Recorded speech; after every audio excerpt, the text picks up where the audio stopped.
New Year. This is Barry O'Connell. And, I started doing a winners and losers list, and there's just so many interesting stories in Maryland that I had to divide the list up into a couple different ones.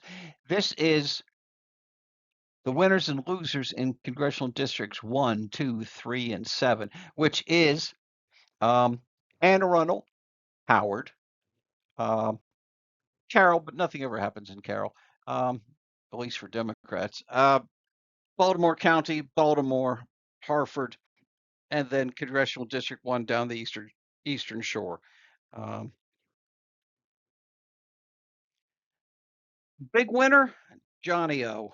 John Olish, John Olszewski Jr. It was a big year for him, and here he is with somebody special, Deli Okafor. Deli is just a remarkable talent. She works for the comptroller's office. Some people think I don't like the comptroller's office. I love the comptroller's office. I'm still mad at Brooke because she lied to me, but I like the people who work there. Here's Johnny O with another person from the comptroller's office, um, Clem Kakis.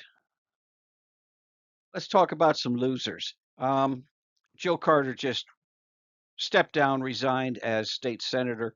Um, uh, Jill got a lot of hassle over her juvenile justice bill. There's a lot of pushback. She pushed through a bill, and instead of fighting her on the points and coming up with a compromise, they let her slide her bill through. And then this session, the 2024 session, when it came up, they trotted out all these people from across the state who said what a disaster it was. Um, then there was an incident with her hotel, and where all the members of the Maryland General Assembly stay. It just turned into a mess. It was about time for her to step down, and she did. She's going to be working for Governor Westmore. Um, Top center, Harry Bandari. This is an odd situation. Um, Harry ran for an open seat, Congressional District 2. Normally, there's no problem if you run for an open seat. It's usually no harm, no foul. Um, except this time, he got a lot of people mad at him because this was Johnny O's year. I mean, he was going to win. Everybody knew he was going to win. Harry decided to run against him in the primary, and he got a surprising number of people upset with him. Not quite sure why. On the right, we've got the biggest winner, excuse me, the biggest loser, perhaps in Maryland history. He spent $62 million to win a congressional seat and lost. In the primary, he didn't even make it out of the primary with $62 million. The people who backed Trone have taken a lot of heat this year. That's probably contributing to why Jill decided it was a good time to step down as state senator. And then down in the center, I don't know if he's a winner or a loser. Yes, he was arrested. Yes, he's probably going to go to jail or maybe an institution for the rest of his life. But Luigi Mangione became a folk hero for many people. Um, there's a lot of resentment against healthcare executives. Somebody I know, somebody very dear to me, had three children live and then three children who died in miscarriages. The last one was heartbreaking. It was a late term miscarriage. Uh, they rushed her to the hospital uh, with a police escort. It was just a terrible thing. Um, she got there, she lost the child. She finally gets home heartbroken. A few days later, she opens the mail, and United Healthcare denied her claim because she did not pre authorize the emergency trip to the emergency room. She didn't pre authorize the miscarriage. Now, of course, they paid, but it required phone calls and letters. And this was not something she wanted to hear. This was not something she was really in a place to hear. And she was heartbroken. She was sick and tired and devastated. And United Healthcare screwed her over the coals. And there's a lot of people out there who would happily free Luigi Mangione, give him back his gun. I even heard a joke about telling him where Elon Musk hangs out, but we don't want to go there.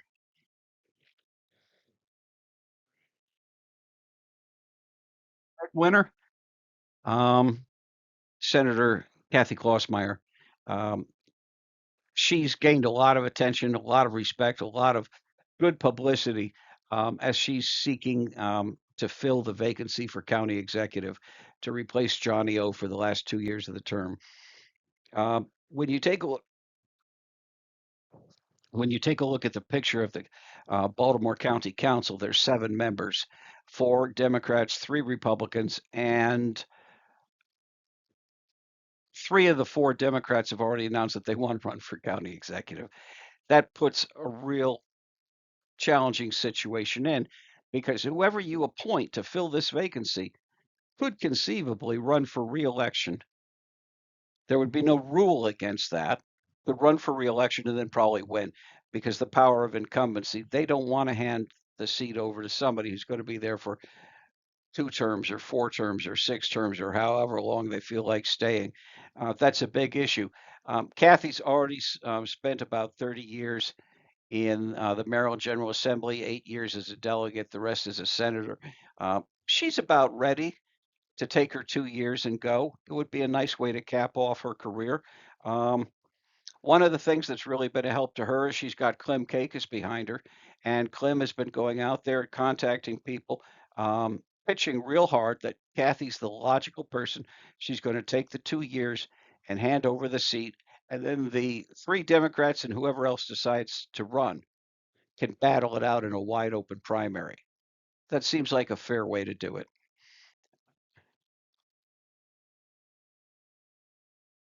With the possibility of Kathy moving up to county executive, it's putting a big spotlight on the crew from um, District 8. You know, if you try and picture District 8, Baltimore is set into Baltimore County. So if you go to the upper right-hand corridor of Baltimore, it meets up with District 8. So it's that area just at the um, upper northwest side of Baltimore City.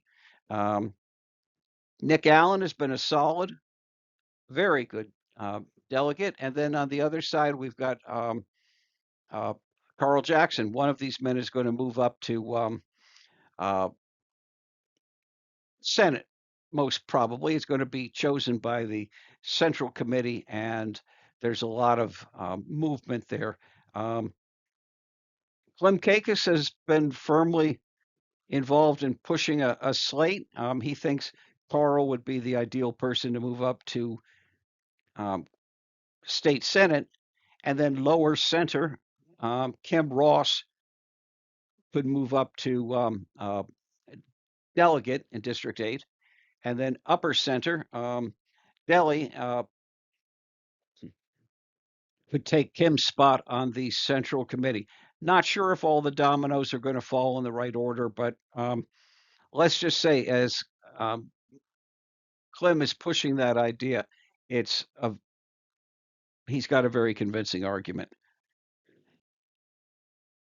Let's talk about losers. If you want to talk about a big loser, one of the biggest losers in the state, you've got to go take a look at County Executive Danielle Hornberger of Cecil County. She's so far to the right that she baffles even many Republicans. She came up with a plan. The county would subsidize a shooting range so that everybody could get a pistol and go learn to shoot and become good shots so that they wouldn't need any more increases to the police department. You just have a gun and defend yourself. Well,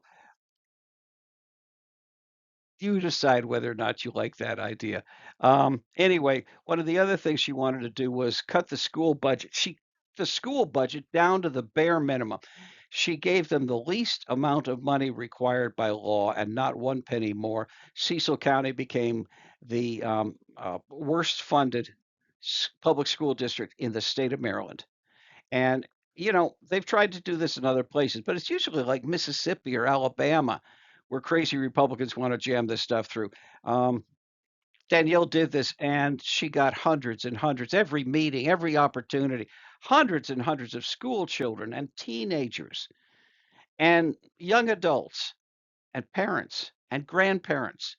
You'd suddenly see like all these different people of all different ages out there protesting.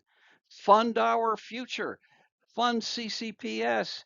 I mean, they set up their own organization with the headquarters.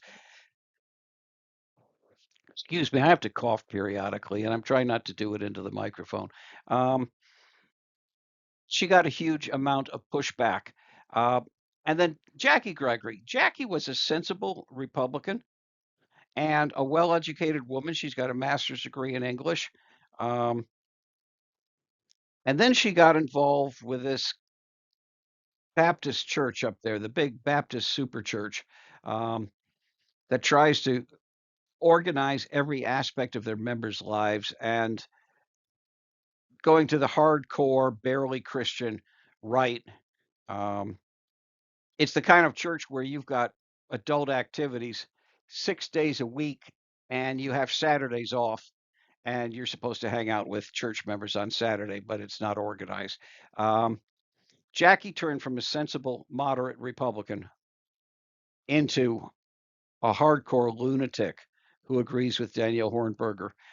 Together, um, they created an image of the ugliest side of the Republican Party possible. Um, a lot of people, when they dismiss Christians, and I'm a Christian, but a lot of times when you hear people just dismiss Christians as haters and politicians, they're talking about situations like Jackie got herself into. I hope she straightens out. I hope she realizes that political Christianity is not the answer. The Bible is the answer. Anyway, they lost. They earned their loss. They got kicked out. Adam Straight, he was just a guy on the outside. He didn't have state party backing. He didn't have the local Republican Party backing. He didn't have much of any backing except the voters and the school kids. And it was enough. He took Danielle Hornberger 70-30 in the Republican primary, wiped her out. Let's talk about some winners. Winners are more fun to talk about. I hate talking about losers. Um, Upper left-hand corner, Professor Lynn Foxwell, Johns Hopkins University, and political strategist mastermind of, oh God, Lynn, I'm sorry, I'm going blank. Tread Avon, Tread Avon Strategies. Uh, I have so many names and I don't use notes. I just wing this whole talk. So forgive me if sometimes I get stuck on a name or something. Um, Lynn spent 14 years chief of staff for Peter Franchot at the comptroller's office. Uh, he took Peter to incredible heights. Peter holds the record in 2018 of the highest vote count ever gotten by anyone in a Maryland off year election, 71.2%, I believe. 71.2, just barely beating the previous record holder, Louis Goldstein, also comptroller, who got 71% of the vote one year. So Lynn and Peter held the record for the highest vote total ever in a Maryland off year election. An off year, non presidential. We do all our big races, governor, comptroller, everybody else, delegate, Senate, the whole bit. We do that in the off year. So excuse me, Foxwell set the record there. And when he left the comptroller's office, it was a rough time for him. Um, Took him a while to get back on his feet, to straighten things out in his life. And now that he's out of the comptroller's office, he seems happier than ever. He seems more relaxed than ever. And maybe part of that because of the beautiful Jennifer Wagner, who's an extremely accomplished mosaic artist. Excuse me. He's doing extremely well. Um, for right hand corner. Um, Clayton Mitchell Sr. and his gorgeous wife. Um, Clay, after a career with the state Department of Labor, retired, and instead of sitting on the um, dock in a rocking chair waiting for the crabs to bite in his crab traps, uh, he started the Gonzalez Mitchell podcast, and that's doing quite well.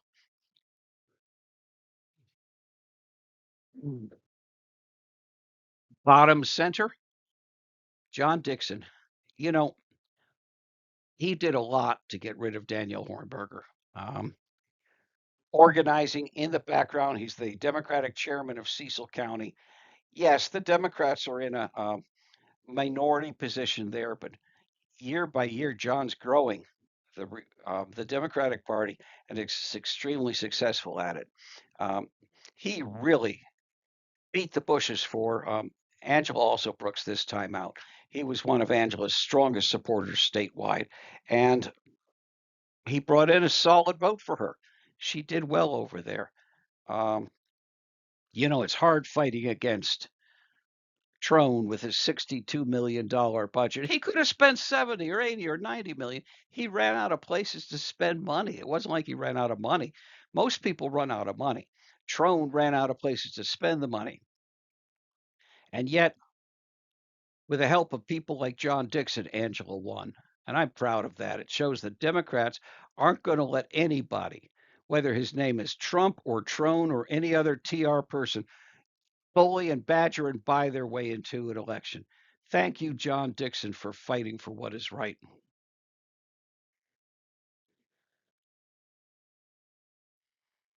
Let's talk about somebody else.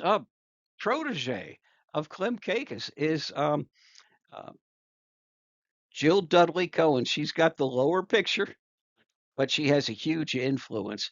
Um, I asked Jill who she thought were winners this year, and she gave me her list. Number one on her list is Dana Stein. She's a huge Dana Stein advocate. Um, And then she also mentioned Shelley Heddleman, Senator Shelley Heddleman. Shelley's up. She had a good year. We'll see how she does in session, but she should have a very good time. She took Bobby Zirkin's seat. Bobby had a bad year. I was going to put him on the loser list, but I like Bobby. I didn't want to pick on him. Bobby backed Larry Hogan. Bad move. It's just a bad move. I know Bobby likes Hogan personally, but he burnt some bridges. That's all I can say there. That's all I want to say there. And then let's talk about Julian Jones. Julian Jones is no longer chair, but I use this picture to remind people that he's been chair of council 3 times. Um, he's had a huge impact. He's been very successful. Um, Quite often, people will check the fundraising totals, and Izzy Patoka's got more money than he does. But what they don't realize is that Julian raises more money and spends more money building for the future. Julian has got to be considered the front runner for the 26 county executive race. Um, I'm not saying he's got it locked up. He's still got to fight, but he's doing extremely well. And Jill is in the background pulling strings, like I said, protege of Clem Cakis, so she knows how to do it. Um, let's talk about the mess in Anne Arundel County. Um, Top center, selfish Sarah Elfreth, seems young, but she built a machine. She was the protege of Mike Bush, who was a crook. He was the Speaker of the House, and like I've said many times, when Mike was Speaker of the House, 11 members of the Maryland delegation to the House went to jail. They went to jail. 19 years, 11 people went to jail. Under Speaker Jones, which has got to be, she's in there about 5 or 6 years. Nobody's gone to jail. Nobody's been indicted. Nobody's been arrested. Um, on the Democratic side, Jones runs a clean operation. Bush ran a dirty operation, and Sarah is his protege. Um, Sarah's been seeking to build uh, another machine sort of in the image of the Mike Miller, Steny Hoyer machine. Um, I could understand that, but she's not as smart or as good or as kind or as decent as those guys were.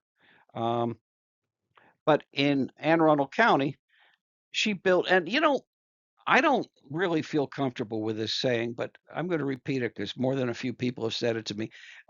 Sarah's the author of The White Girl Mafia. Um, Anne Arundel's got four state senators, one Republican, and three white women senators. Um, Sarah pushed that through. Sarah's done everything she can to ensure white domination of Prince George's County. She did allow Shanika Hinson. Um, she was encouraging towards her when Shanika wanted to go for uh, delegate in District 30, Sarah's district.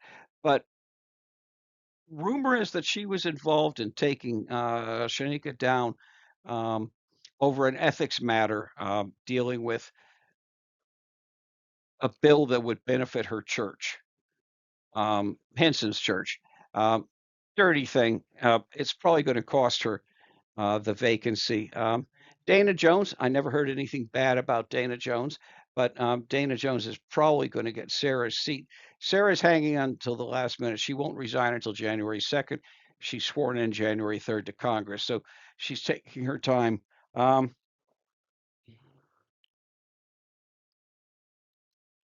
Pam Vital is a nice person. I like Pam.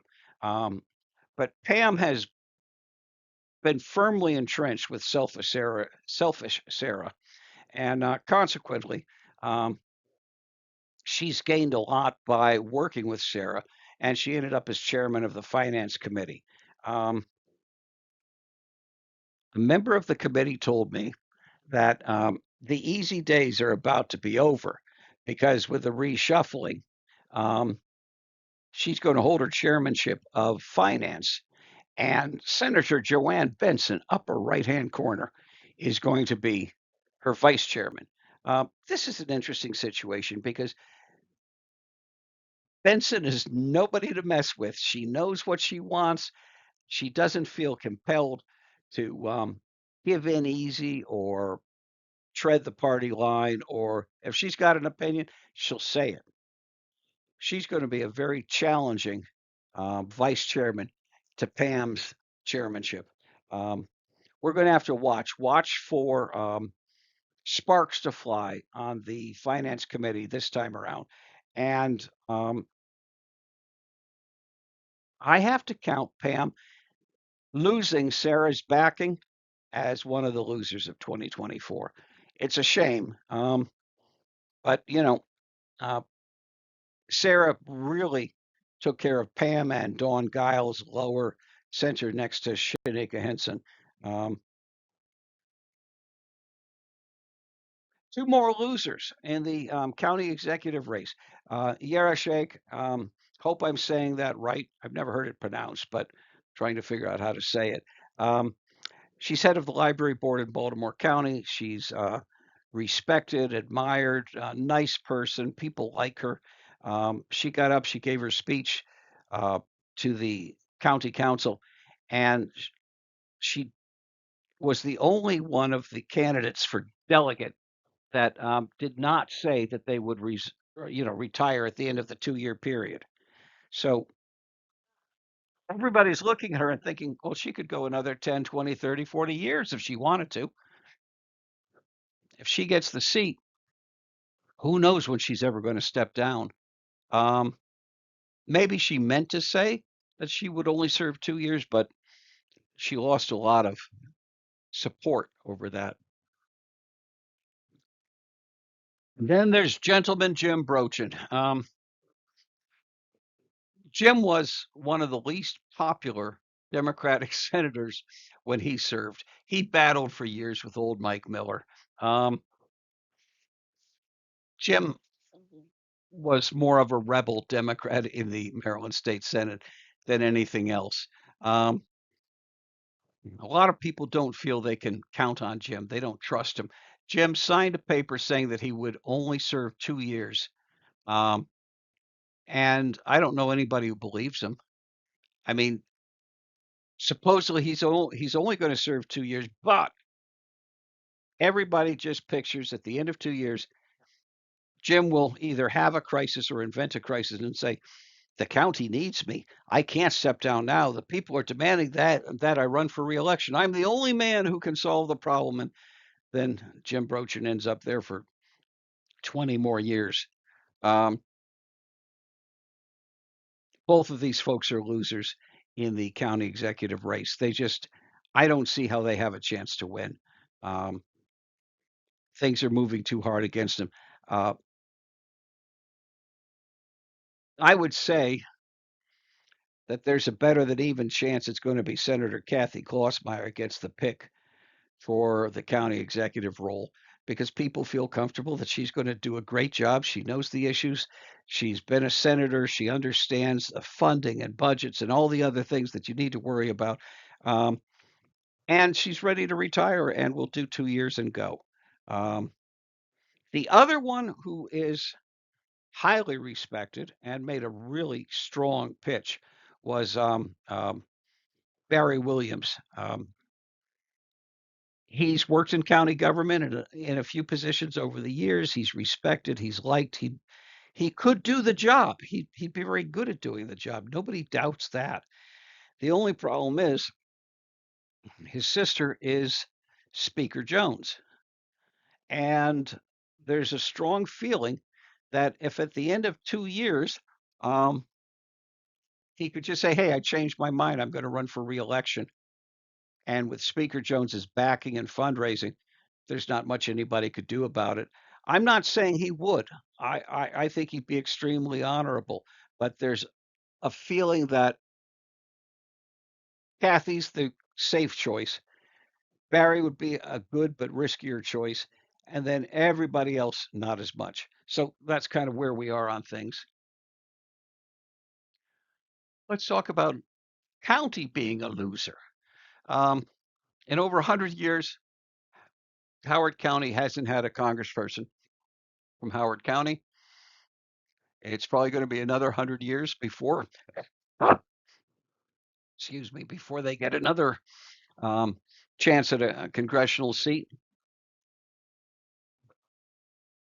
There's more Democrats in Howard County. There's more money. There's more people. There's more wealth in Howard County. It's the stronger county. Um, and yet, Sarah Elfreth was able to maneuver her way around to get the seat, the congressional seat. And, when everybody else was hampered by fundraising restrictions because of session, Sarah already had a locked in deal with a PAC associated with a foreign government to give her over $6 million. I'm not saying they're a bad PAC. I'm not saying they're bad people. I'm just saying that Sarah engineered a deal um, that gave her the financing that nobody else had. You know, um, there was a person from Howard County who would made a fantastic congressperson who raised $1 million, but Sarah grabbed 6 million from just one contributing source. Um, that locked him out. That makes a big difference. So that's the way things are.